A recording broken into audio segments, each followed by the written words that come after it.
Headline sponsored by Abhilashi Group of Institution. Join us to beat the crowd. सांसद रामस्वरूप शर्मा ने विधायक अनिल शर्मा पर कसा तंज। बोले विधायक चाहते तो मंडी पहले ही बन जाता नगर निगम, लेकिन विधायक ने मंडी को नगर निगम बनाने में नहीं किया कोई प्रयास।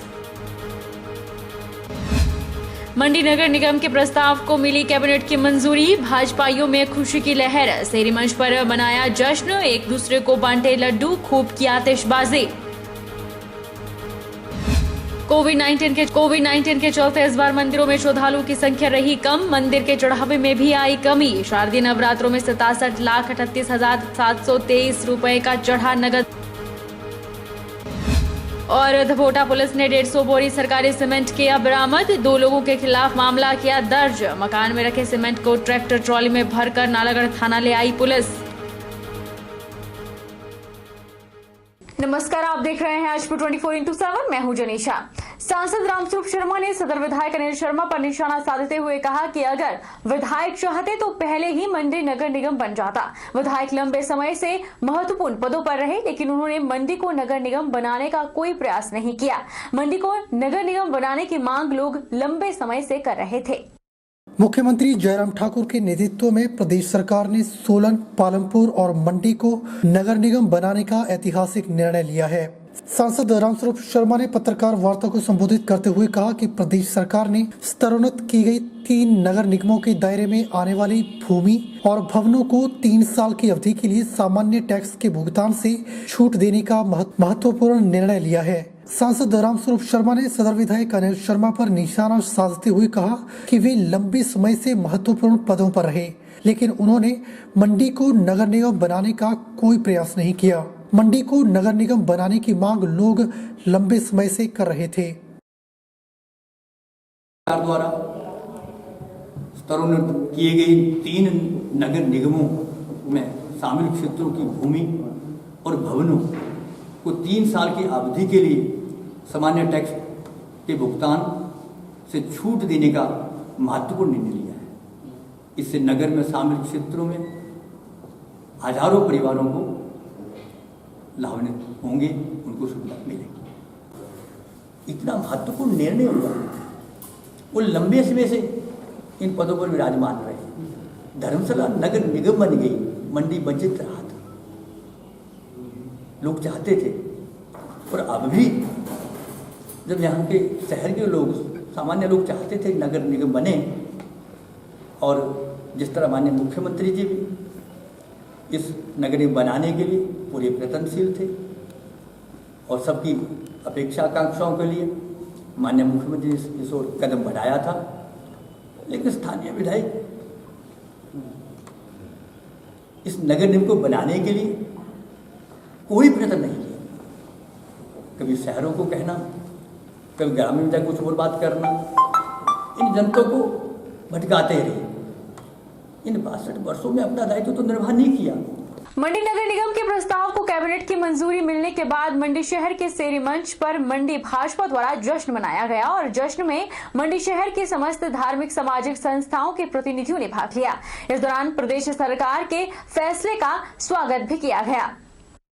कैबिनेट की बैठक में प्रदेश सरकार के द्वारा मंडी, सोलन और पालमपुर नगर परिषदों को नगर निगम बनाए जाने के प्रस्ताव को मंजूरी दी गई है, और मंडी नगर परिषद को नगर निगम बनाए जाने के प्रस्ताव को मंजूरी मिलने के बाद मंडी शहर में जश्न का माहौल है।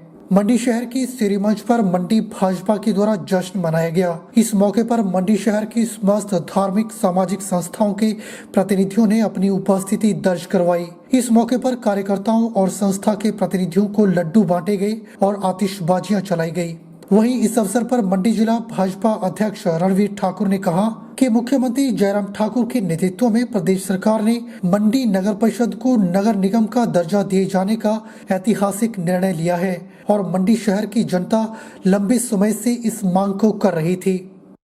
मध्य प्रदेश के लोकप्रिय मुख्यमंत्री आदरणीय ठाकुर जयराम जी को मंडी नगर निगम का दर्जा देने के लिए एक ऐतिहासिक फैसला जो वर्षों से मंडी की जनता नगर निगम चाहती थी, उस फैसले को भारतीय जनता पार्टी के यशस्वी मुख्यमंत्री आदरणीय ठाकुर जयराम जी ने उस सपने को साकार किया। उसके लिए मैं माननीय मुख्यमंत्री जयराम जी का और पूरी कैबिनेट का मैं मंडी वासियों की तरफ से और जिला की तरफ से उनका बहुत बहुत आभार प्रकट करता हूं। और इस सहभागी में जो हमारा मिल संस्थाओं ने जो हमारा साथ दिया, सहयोग दिया, समय समय पर उन्होंने हमारे माध्यम से, अपने माध्यम से माननीय मुख्यमंत्री जी को उप महोदय की तरफ से जो ज्ञापन दिए, उसके लिए भी मैं समर्थन के लिए सभी संस्थाओं का मैं बहुत बहुत धन्यवाद करता हूं। और माननीय मुख्यमंत्री जी ने एक और ऐतिहासिक फैसला किया कि हम 3 साल तक जो ग्रामीण क्षेत्र नगर निगम में जुड़े हैं उनसे कोई हम टैक्स नहीं लेंगे, तो वो भी एक ऐतिहासिक फैसला माननीय मुख्यमंत्री जी ने किया। उसको ये एक ऐतिहासिक निर्णय किया गया जिससे पूरे शहर की जितनी भी हमारी धार्मिक और सामाजिक संस्थाएं हैं, जिनके चिर परिचित बहुत पुरानी मांग थी और उसको कल पूरा किया गया। हम सभी संस्थाएं माननीय मुख्यमंत्री जी का बहुत बहुत आभार करती हैं और जो हमारे ग्रामीण क्षेत्र हैं जो यहाँ पे सम्मिलित किए गए हैं, उनसे किसी प्रकार का मन में वो कोई भावना न रखें। हम सभी भाई बहन मिलकर आपस में शहरी और ग्रामीण के जितने जुड़े हुए हैं, इस नगर निगमों को उच्च स्थान दिलाने के लिए सभी प्रयासरत रहेंगे। सोलन को नगर परिषद से नगर निगम का दर्जा मिलने के बाद सोलन वासी प्रसन्न हैं और मुख्यमंत्री जयराम ठाकुर का आभार व्यक्त कर रहे हैं। लोगों को खुशी है कि लंबे अरसे बाद उनकी मांग पूरी हुई है, जिससे अब सोलन में विकास की रफ्तार बढ़ेगी।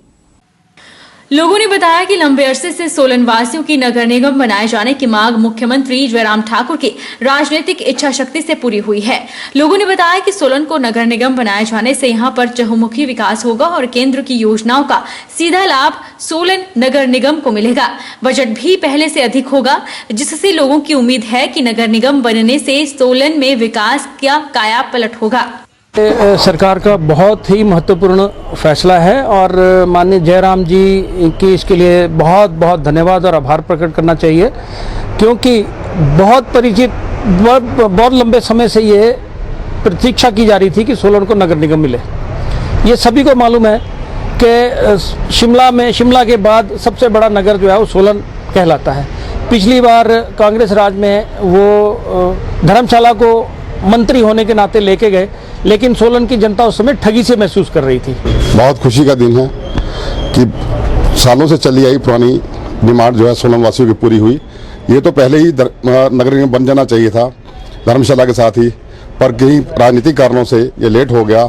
हम आभार व्यक्त करते हैं मुख्यमंत्री महोदय का, जयराम ठाकुर जी का और सुरेश महाराज जी का, कि इन्होंने भारतीय जनता पार्टी की जो कार्यकर्ता सोलन के और सोलन की जनता की इस मांग को स्वीकार किया। केंद्र सरकार की मजदूर विरोधी नीतियों के खिलाफ भारतीय मजदूर संघ ने मंडी जिला मुख्यालय में विरोध प्रदर्शन किया। संघ ने शहर भर में रैली निकाली और जिला प्रशासन के माध्यम से प्रदेश सरकार को ज्ञापन भेजा। मंडी जिला मुख्यालय पर भारतीय मजदूर संघ ने सरकार की मजदूर विरोधी नीतियों के विरोध में विरोध प्रदर्शन किया और शहर भर में रैली निकाली गई। पीएमएस के द्वारा जिला प्रशासन के माध्यम से सरकार को ज्ञापन भेजा गया और मजदूर विरोधी काले कानूनों को वापस लिए जाने की मांग की गई। पीएमएस के जिला अध्यक्ष हेमराज ठाकुर ने कहा कि केंद्र सरकार के द्वारा मजदूर विरोधी निर्णय लिए गए, जिनके द्वारा मजदूरों के मौलिक अधिकारों का हनन हुआ है।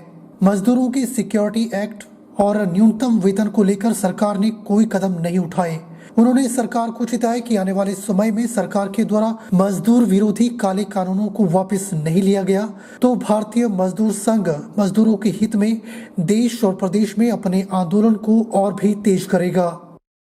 केंद्र की सरकार ने जो नीतियां बनाई, जो मजदूर विरोधी जो निर्णय लिए गए, जो 3-4 बिल ऐसे बनाए गए जिन बिलों में जो मजदूरों के जो हक हैं, मजदूरों का जो फंडामेंटल राइट्स हैं, उनमें उनका हनन हुआ है। तो केंद्र सरकार ने जो निर्णय लिए उसमें जैसे सिक्योरिटी कोड का था या जो उनकी मूलभूत वेतन की समस्या थी, मिनिमम वेजेस एक्ट, उसके विरुद्ध भी सरकार ने कुछ नहीं किया।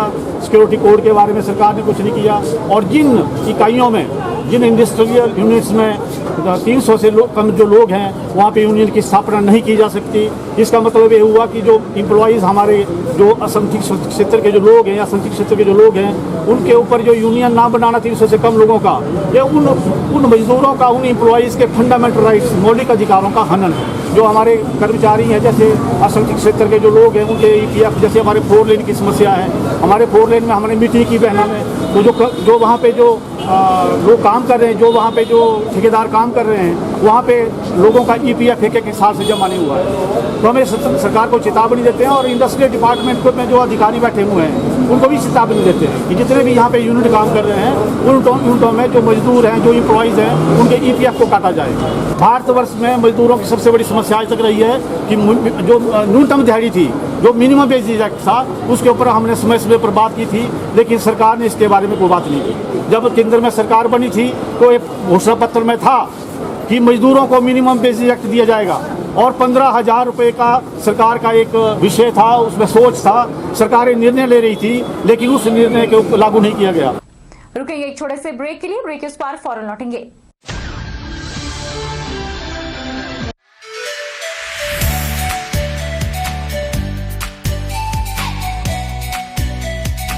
Abhilashi Group of Institution, where you can get admission in 2020 and 21 for BTech in Civil, Mechanical, Electrical and Computer Science Engineering, Diploma in Civil, Mechanical and Electrical Engineering, B Pharmacy, B.Ed, D.L.Ed, MSc, Physics, Chemistry, Botany, A&M, GNM, BSc Nursing and Post Basic BSc Nursing courses. For detailed inquiry, please contact Abhilashi Group of Institutions near Chowk, Tehsil Bald, District Mandi, Himachal Pradesh.